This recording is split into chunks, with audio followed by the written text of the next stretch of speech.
사랑하는 여러분, 주님의 은혜와 평강이 삶에 함께 하시기를 바라고 축복합니다. 오늘 말씀은 민수기 24장 1절에서 9절입니다.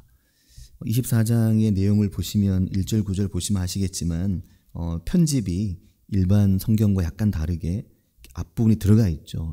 시를, 기도 내용을 옮겨놓은, 노래 내용을 옮겨놓은 것입니다. 사랑하는 여러분, 말씀의 길을 충실하고 또 성실하게 잘 따라가는 것은 매우 중요합니다. 우리가 종종 말씀의 리듬을 잃어버리고 말씀에서 멀어질 때가 있습니다. 말씀과의 거리가 가까워야 된다는 말씀은 늘 제가 자주 드리는 말씀이지만 실제로 말씀과의 거리를 그렇게 가까이 일정하게 우리가 하느냐 하면 썩 잘 그렇지가 않습니다. 여러 가지 이유로 우리가 말씀의 길을 경험하지 못하고 말씀에서 멀어지게 되는데, 우리가 성경을 읽으면서 발견하는 유일한 것은 하나님은 우리가 말씀의 길에서 멀어지지 않고 무엇보다 살아계신 하나님의 말씀을 발견하고 경험하는 삶을 우리가 살게 되기를 바라신다고 하는 것입니다. 이게 참 우리가 아버지 어머니 강조하시는 말씀들을 그렇게 열심히 들어도 사실 아버지 어머니 돌아가시고 나면 그제서야 그 말씀들이 이렇게 뼈를 때리고 이 가슴에 막 사무쳐 오는 것을 경험할 때가 있지 않습니까? 마찬가지로 하나님께서 성경에서 끊임없이 강조하고 반복하시는 게 너희가 나의 말을 가까이 하고 나의 말과 너희의 관계가 어떠해야 되는지를 끊임없이 말씀하시지만 사실 이게 잘 안 됩니다. 말씀 그 자체에 대한 구체적인 관심, 그게 우리의 인생을 바꾸고 우리의 삶을 크게 바꾸어 놓을 것입니다. 그런 면에서 제가 생각을 해봤는데 5월이 가정의 달이잖아요. 5월이 되면 우리가 가정을 좀 더 행복하게 해보자, 좀 더 좋은 가정을 이뤄보자, 부부가 좀 더 사랑하고 자녀를 좀 더 사랑하고 부모님에게 안 했던 좀 효도도 좀 하고 이런 어떤 가정을 생각하는데, 이런 이야기들을 많이 하게 되는데, 사랑하는 여러분, 하나님의 말씀에 대한 구체적인 관심과 사랑이 본질적으로 한 가정을 바꾸고 변화시키게 됩니다. 그런 면에서도 우리의 말씀에 대한 관심이 피상적이 되거나 그냥 나 중심의 관심이 되면 안 된다는 것을 배우고 깨닫게 됩니다. 사실 가정을 말씀으로 세운다 하지만 잘못된 말씀과 잘못된 하나님과의 관계는 가정을 도리어 깨뜨립니다. 가정을 굉장히 어렵게 만들어버리죠. 우리가 하나님의 말씀에 대한 관심을 갖고 내가 하나님의 말씀을 연구하고 내가 공부하는 어떤 나 중심의 관심이 아니라 살아계신 하나님의 말씀을 내가 만나고 경험하면서 말씀 앞에서 내가 깨어지는 것이 굉장히 중요합니다. 자신의 자아나 자신의 생각이나 자신의 의지나 자신의 결코 바뀌지 않는 자신의 습성과 자기 삶의 가치를 여전히 붙들고 하나님의 말씀 앞에 제대로 서기란 사실상 어렵습니다. 오래 말씀과 가까이 지냈다고 하는데 오래 말씀을 사랑하고 말씀에 대해서 정말 잘 알매도 잘 달라지지 않는 경우가 있죠. 쉽게 잘 안 바뀌는 경우가 있습니다. 목사가 말씀대로 사냐 그래 목사가 말씀대로 잘 안 살고, 하나님 말씀을 오래 알고 지냈다고 하지만 성도가 하나님 말씀대로 잘 안 살고, 신앙생활을 오래 했지만 말씀대로 다 사는 게 아니죠. 그러나 사랑하는 여러분, 하나님의 말씀이 되시도록 우리의 삶에서 우리의 삶이 하나님의 말씀을 중심으로 자꾸 맞추어져 가고 하나님의 말씀 앞에 자꾸 깨지는 것이 참으로 중요합니다. 말씀 앞에서 자꾸 우리의 마음이 부드러워지고 말씀 앞에서 자꾸만 나의 연약함을 보는 게 매우 중요합니다. 오늘이 어린이 주일인데 우리 교회 어린이들이, 우리 각 가정의 어린이들이 그렇기를 바라고 축복합니다. 어려서부터 말씀을 가까이 하는 법을 배우고 하나님의 말씀에 순종하면서 살아가는 게 어떤 건지를 체득해서 익힐 수 있는 아이들이 되면 좋겠다는 생각을 합니다. 그러면 아이들이 그렇게 하나님의 말씀을 경험하게 되면 그 맛이 평생 아이들을 말씀에서 떠나지 않게 하기 때문입니다. 우리가 꼭 중요한 것은 교회를 떠나지 않는 게 중요한가? 교회 생활을 떠나지 않는 게 중요한가? 말씀을 떠나지 않는 게 중요한가? 말씀을 떠나지 않는 게 중요한 거죠. 교회 생활에 익숙해지고 혹은 어떤 신앙적인 어떤 부분에 익숙해지는 것도 나름 의미가 있지만 하나님의 살아계신 이 말씀과 함께하는 게 어떤 건지를, 그래서 그걸 떠나지 않는 게 참으로 중요합니다. 나이가 많이 들어서 어릴 때 기억과 추억으로 교회를 찾는 경우도 우리에게 있잖아요. 근데 그런 추억 속에 정말 중요한 것이 하나님의 말씀과의 경험이어야 됩니다. 열왕기하 12장 2절 이번 주간 수요 예배 말씀 본문 중에 하나였는데, 요아스는 제사장 여호야다가 그를 교훈하는 모든 날 동안에는 여호와 보시기에 정직히 행하였다. 이 말씀이 있었습니다. 한 인간의 삶에 있어서 하나님의 말씀의 교훈이 얼마나 중요한가. 하나님의 말씀의 교훈이 그의 삶에 있을 때는 그가 말씀을 떠나지 않고 여호와 보시기에 정직했는데, 하나님의 말씀이 요아스에게서 떠나버리게 되는 순간 요아스가 어떻게 달라졌는지를 잘 보여준 말씀이었습니다. 그런 면에서 우리가 우리 아이들을, 그리고 무엇보다 부모된 우리가 먼저 하나님의 말씀 앞에서 살아가는 법을 배우고 익혀야 됩니다. 사랑하는 성도 여러분, 그럼 누가 집에서 제일 좋은 부모이겠습니까? 목사가 집에서 제일 좋은 부모이겠죠? 말씀을 제일 많이 아니까요? 근데 그렇지가 않은 겁니다. 왜냐하면 말씀을 많이 그냥 알고 있는 것과 말씀이 체득되어서 내 몸에서 하나님의 살아계신 말씀과 교제하며 살아가는 법을 아는 것은 전혀 다른 문제입니다. 그렇게 보면 목사라고 집에서 하나님의 말씀으로 가장 좋은 부모가 될 수 없다고 한다면, 그러면 성도인 우리는 오죽하겠습니까? 우리가 하나님의 말씀과 좋은 관계를 가지면서 하나님의 말씀의 그 교훈과 하나님의 말씀을 실제로 사랑하면서 그 말씀과 함께 살아가는 삶의 모습을 자녀와 함께 나누고 자녀에게 보여주고 함께 하는 게 너무나 소중하고 귀한 것입니다. 이번 주간이 시작되면서 민수기 말씀이 더 깊은 광야로, 이제 광야를 빠져나가는 직전이죠. 모압 평지까지 왔습니다.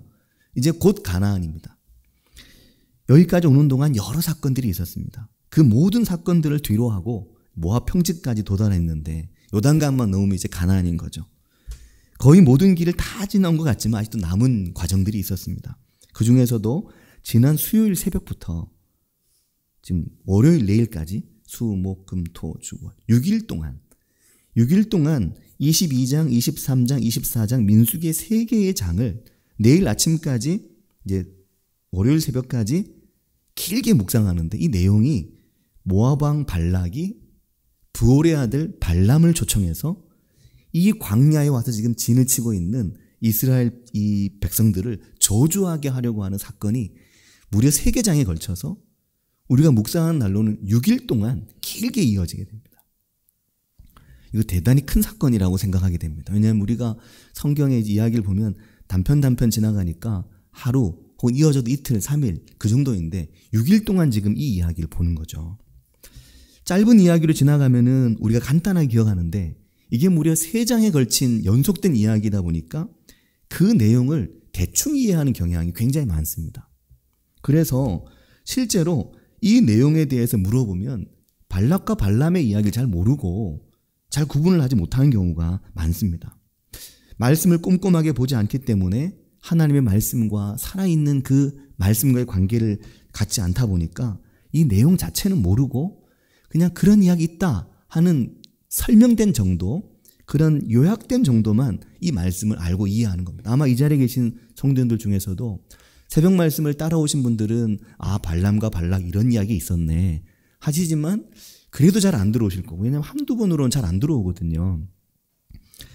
하나님의 말씀을 구절구절 천천히 내 삶에 가장 좋은 시간을 내서 특별한 다른 목적을 두지 않고 설교 준비를 위해서 성경을 보는 게 아니라 저처럼 그냥 순수한 목적으로 하나님의 말씀 펼쳐놓고 읽고 묵상하는 것, 그렇게 아무런 부담 없이 목적 없이 그저 말씀을 읽으면서 생각하는 것, 한 구절 한 구절, 이게 너무나 중요합니다. 그래야 그 말씀의 뜻이 우리에게 다가오고 마음에 하나씩 남게 됩니다.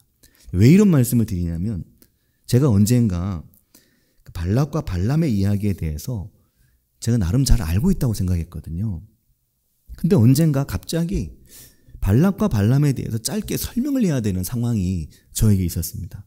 근데 그때 갑자기 헷갈리더라고요. 발람이 이방의 복술가인지 발락이 이방의 복술가인지, 발람이 왕이었는지 발락이 왕이었는지 이름이 똑같잖아요. 발람, 발락.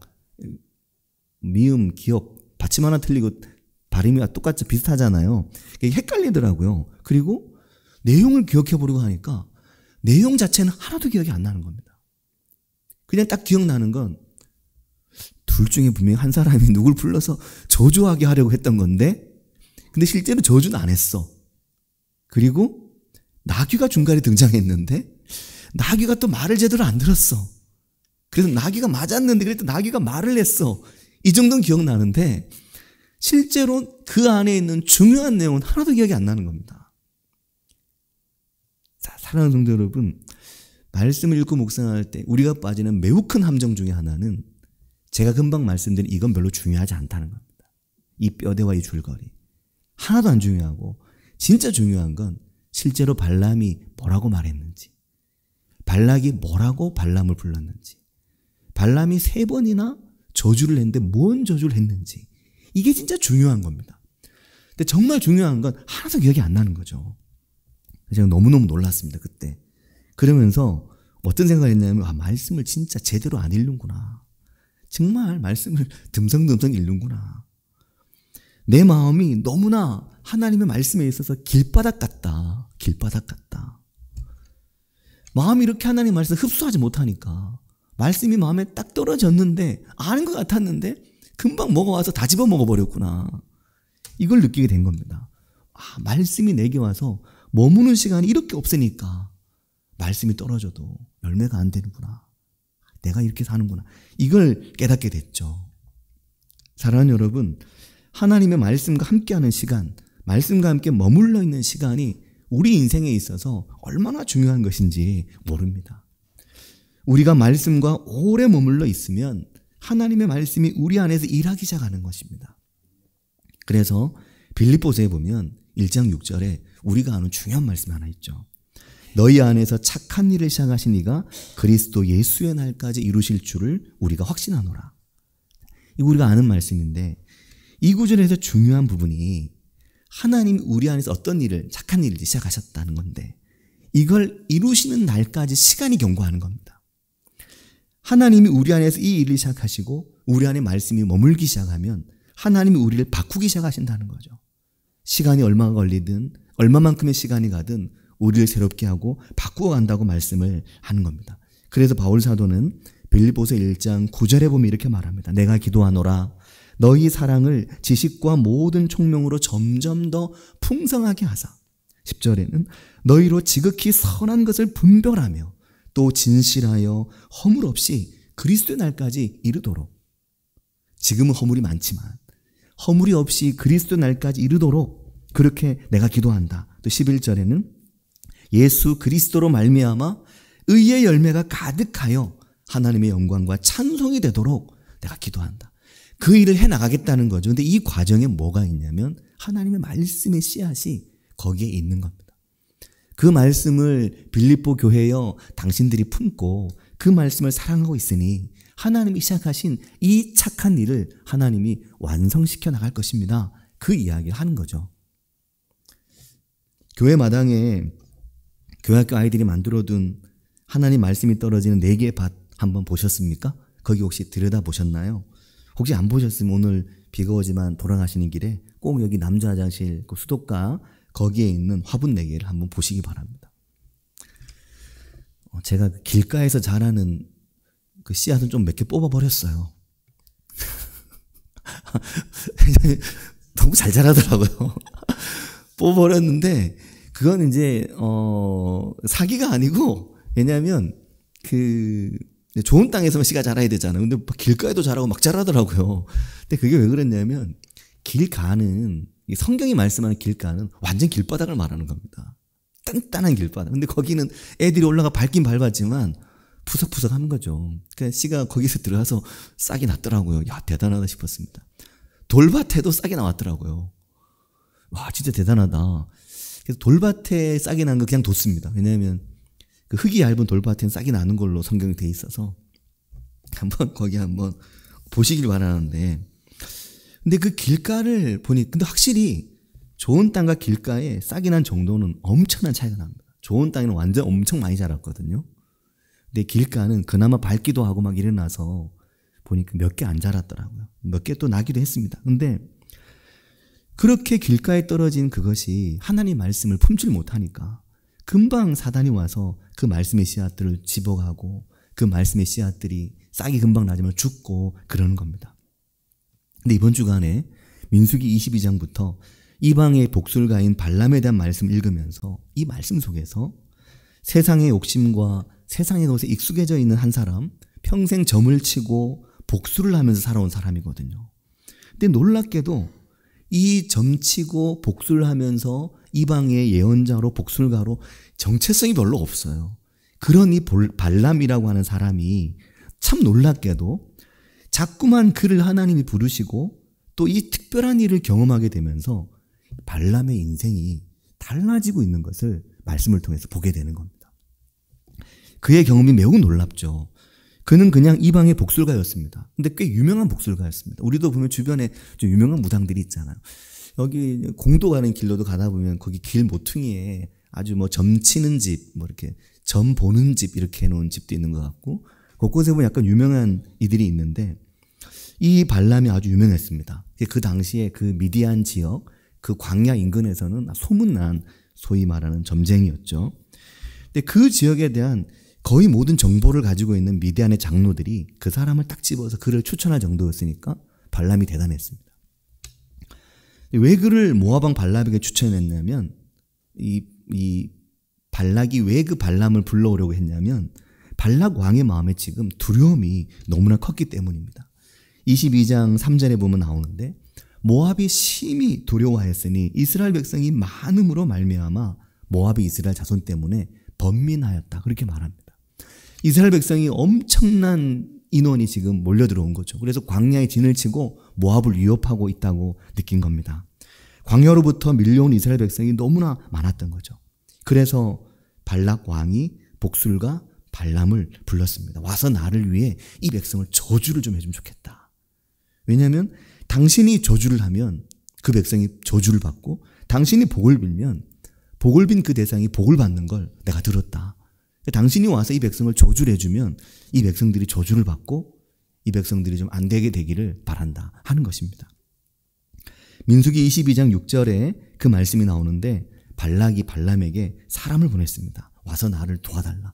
제발 좀 이 이스라엘 백성들 저주를 좀 해달라는 거였죠. 그리고 모압 장로들, 미디안 장로들이 많은 복채까지 가지고 와서 돈을, 은금을 들이밀면서 좀 와서 저주를 해달라. 이 일을 잘 마무리하면 더 주겠다. 막 그렇게 이야기를 했겠죠. 근데 그들이 그렇게 와서 간청을 하니까 이 발람이 하룻밤 여기서 유숙하면서 하나님의 뜻이 무엇인지 한번 알아보자. 그리고 하룻밤을 보냈는데 하나님의 뜻은 무엇이었습니까? 가지 말라는 것이었습니다. 22장 12절에 나오는데 가지 말고 하나님 백성, 내 백성을 저주도 하면 안 된다라는 것이었습니다. 이유가 뭐였습니까? 그들은 복을 받은 자들이기 때문이라는 거죠. 이미 그들은 복 받은 자들이고 이미 내가 그들에게 복을 주고자 하고 내가 그들에게 복을 주었으니 너는 그들을 저주하지 말라는 것이었습니다. 그러자 이 발락 왕이 더 많은 사신과 더 많은 아마 재물을 보냈을 겁니다. 그리고 엄청난 재물로 너에게 보상하겠다고 말했을 겁니다. 자, 그러자 결국 발람이 모압 왕이 보낸 사절들을 따라서 모압 왕에게로 갑니다. 이 가는 과정에서 나귀 이야기가 나오죠. 그 나귀 이야기는 목요일 새벽 말씀을 들어보시면 아실 수 있습니다. 그런 사랑하는 여러분, 이 과정을 보면 처음에 발람은 이방의 복술가에 지나지 않았고 그는 우상을 숭배하는 무속인에 그저 지나지 않았습니다. 그가 하나님의 이름을 말하고 하나님과 대화하는 것으로 나오지만 발람이 하나님을 믿어서 그렇게 한 것이 아니었습니다. 그는 하나님을 알지 못했습니다. 하나님에 대해서 들었을 뿐이죠. 그저 하나님의 역사에서 한 부분으로 쓰임을 받은 것뿐이었습니다. 근데 놀랍고 중요한 것은 하나님께서 그에게 말씀하기 시작하면서 그가 하나님의 역사의 한 부분으로 들어오기 시작하고 있다는 것입니다. 정말 놀라운 것은 하나님의 말씀과 하나님의 임하심을 대하는 발람의 태도가 점점 달라지고 있다고 하는 것입니다. 이 부분이 참으로 중요합니다. 첫 번째 저주, 두 번째 저주, 세 번째 저주, 저주가 세 번을 하게끔 되어 있는데 사실 세 번 다 저주를 한 게 아니라 세 번 다 축복을 했습니다. 근데 이 과정에서 발람이 이스라엘 백성을 축복하는 내용 자체가 달라지고 그의 말의 내용 자체가 자꾸 달라지고 있다고 하는 것입니다. 두 번째도 저주가 아닌 축복을 하니까 발락 왕이 아예 그냥 발람에게 부탁을 하는 거죠. 너 이제 축복도 하지 말고 저주도 하지 마라. 아무 말도 하지 마. 그렇게 말을 막을 정도로 입만 열면 자꾸 그 백성을 축복하니까 발락 왕이 아예 그냥 말하지 마. 저주도 하지 말고 축복도 하지 마. 그렇게 말을 막 합니다. 그렇게 세 번이나 장소를 옮기죠. 장소를 세 번을 옮겨서 저주를 하게 하는 건 장소를 옮기면 저주를 할까? 혹시 이스라엘 전체 진영이 눈에 보여서 이 발람이 주눅이 들었나? 그래서 혹시나 저주를 못하고 축복을 했나? 눈에 보이는 게 달라지면 저주를 할까? 그래서 산을 옮기면서 처음에는 바알의 산당에서 그 다음에는 비스가산 위에서 그 다음엔 부올산에서 장소를 옮기면서 저주를 하도록 하는 겁니다. 그런데도 발람이 저주를 못하는 거죠. 와서 나를 위해 야곱을 저주해라. 이스라엘 꾸짖어라. 그렇게 불렀는데 저주는 한마디도 못하고 첫 번째 저주를 해야 될 그 바알의 산당에서 발람은 이스라엘 백성들을 향해 이렇게 축복합니다. 야곱의 티끌을 누가 능히 세며 이스라엘의 4분의 1을 누가 능히 셀까? 이스라엘의 기껏 4분의 1도 셀 수 있는 사람이 없을 정도로 이 민족이 하나님께 복을 받은 민족이고 이들은 강하다. 이렇게 말해버리고 마는 겁니다. 자기도 좀 답답했을 겁니다. 아이고, 저주를 제대로 해놔도 좀 많은 복채를 받아갈 텐데 저주를 하려고 시작했는데 축복을 하고 말았으니 좀 황당하죠? 두 번째도 그런데 축복의 내용이 달라집니다. 이 내용이 달라지는 걸 유심히 볼 수 있길 바라는데요. 두 번째 축복의 내용은 야곱의 허물을 보지 아니하시며 이스라엘의 반역을 보지 아니하시는도다. 여호와 그들의 하나님이 그들과 함께 계시니 왕을 부르는 소리가 그 중에 있도다. 하나님이 그들을 애굽에서 인도하여 내셨으니 좀 앞부분도 좀 더 막 말이 좀 더 많아지고 좀 더 화려해지고 좀 더 좋은 것처럼 느끼지 않습니까? 이들의 허물도 보지 않고 이들의 반역도 보지 않겠다. 지금 광야를 지나오는 내내 지금 허물 많고 반역이 얼마나 많았습니까? 그 반역 때문에 책망은 또 얼마나 많이 들었습니까? 근데 정작 이 모압 사람들과 이야기에서는 내가 이 백성의 허물도 보지 않고 반역도 보지 않겠다라고 말하고 있는 거죠. 그러니까 이 두 번째 저주, 이 축복 이후에 발락이 발람에게 당신 축복도 하지 말고 저주도 하지 마시오. 그렇게 이야기를 하는 겁니다. 그리고 세 번째 마지막 저주가 오늘 본문의 24장 1절 이하의 말씀입니다. 24장 1절 말씀을 보면 발람이 자기가 이스라엘을 축복하는 것을 여호와께서 선히 여기심을 보고라고 말합니다. 발람이 눈치를 챈 거죠. 야, 이거 내가 저주하기 위해서 왔는데 이 백성을 축복하니까 하나님이 좋아하시는 것 같다. 이걸 느낀 겁니다. 그리고 그때부터는 세 번째 이 저주를 해야 되는 그 축복의 자리에서는 어떻게 했습니까? 점수를 쓰지 않고라고 말합니다. 그러니까 본인이 하던 방식으로 뭐 예를 들면 뭐 흔들든지 뭐 아니면 뭐 쌀알을 세든지 이때의 복술이 있었겠죠. 그 방식대로 점수를 쓰는 방식을 사용하지 않고 낯을 광야로 든 겁니다. 거기 이스라엘 백성들이 있는 자리인데 발람이 그 백성을 향해 눈을 들고 그 백성을 바라볼 때 2절 말씀에 놀라운 말씀이 나옵니다. 2절에 이렇게 말합니다. 같이 읽겠습니다. 눈을 들어 이스라엘이 그 지파대로 천막 친 것을 보는데 그때에 하나님의 영이 그 위에 임하신지라. 아멘. 자, 바로 이 부분입니다.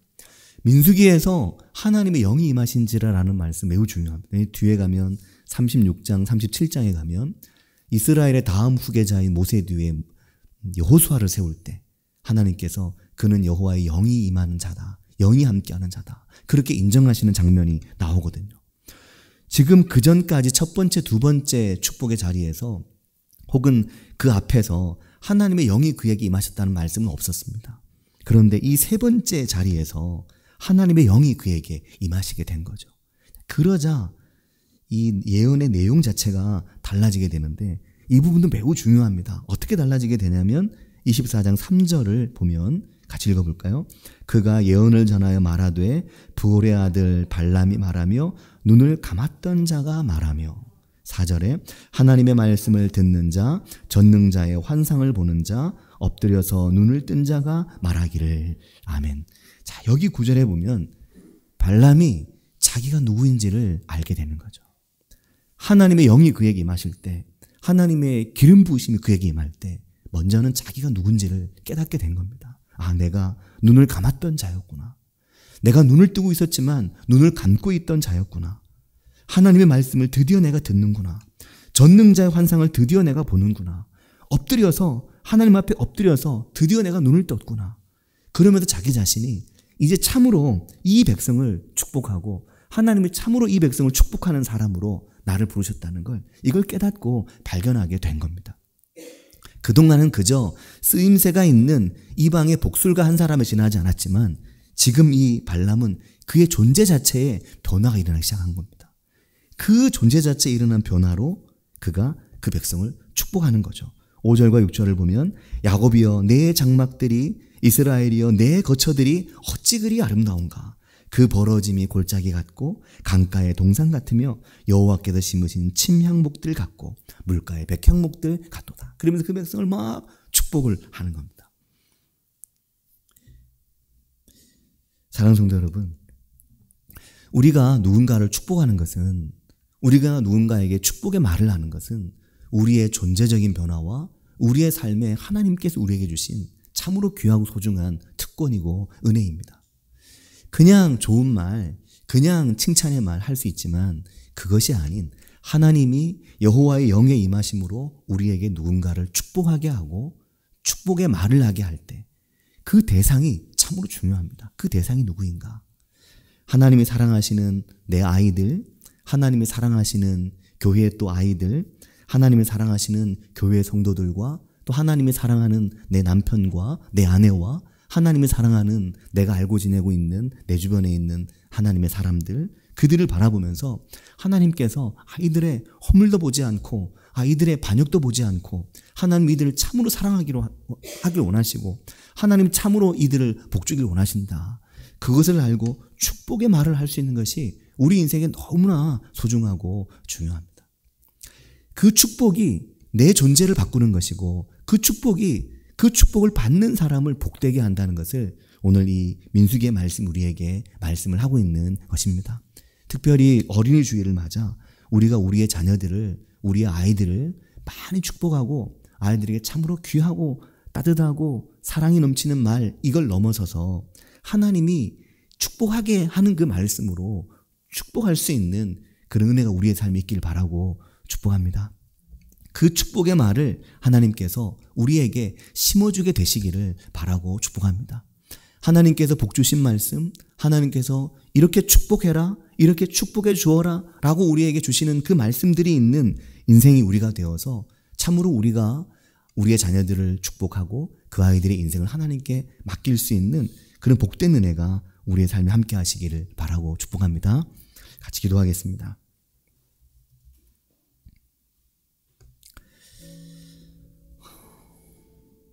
저주하라고 불렀던 발람인데 그가 3번이나 그 백성을 축복하게 되고 그리고 자기 곳으로 돌아갑니다. 근데 그 축복의 내용들이 자꾸 달라지죠. 마지막 3번째 하나님의 영이 임하게 되었을 때 그는 자기가 누군지부터 알게 됩니다. 나는 이렇게 눈먼 자요, 나는 이렇게 엎드려 나는 눈을 감았던 자인데 눈을 뜨게 되고 이제 하나님의 말씀을 듣고 전능자의 환상을 보고 이 가나안 광야에 지친 이 백성이 얼마나 아름다운지, 이들이 얼마나 존귀한지 보게 해주심을 주님 감사합니다. 그 백성을 마음껏 축복합니다. 이 축복이 오늘 우리에게 있어서 우리도 눈을 뜨고 우리도 눈이 열려서 참으로 광야 가운데 있는 하나님의 자녀들을 축복하고 그들의 인생을 축복하는 그런 축복의 말, 축복의 부모들이 우리가 될 수 있기를 같이 한 목소리로 기도하겠습니다. 하나님 아버지 은혜를 감사합니다. 오늘 우리의 입술이, 오늘 우리의 마음이, 오늘 우리의 믿음과 우리의 신앙이 하나님 안에서 하나님의 자녀들을, 하나님의 백성들을 축복하는 입이 되고 축복하는 입술이 될 수 있도록 주님 우리를 도우시며 주님 우리를 인도해 주시기를 주님 원합니다. 하나님 아버지, 우리가 하나님을 만나며 하나님을 경험하며 하나님께서 우리 인생 가운데 말씀하시며 하나님 내게 기름 부으시며 하나님의 영이 내게 임하실 때 주님 우리로 하여금 눈이 열려서 내가 얼마나 벌거벗었는지, 내가 얼마나 엎드려서 눈 감고 있었는지를 깨달으며 참으로 하나님께서 축복하라고 보내신 이 자리, 그들을 축복하도록 보낸 이곳에서 그들을 바라보며 그 백성을 축복했던, 그들의 아름다움을 볼 수 있었던 그 눈의 변화와 같이 주님 오늘 우리 인생의 눈이 바뀌고 변화되어 하나님의 백성들을 볼 수 있는 영적인 눈으로, 전환된 눈으로, 축복이 가능한 눈으로 바뀔 수 있는 은혜가 저희에게 있도록 주님 도우시고 인도해 주시기를 주님 원합니다. 아버지 함께 주시옵소서. 주님 주시기를 주님 원합니다. 아버지.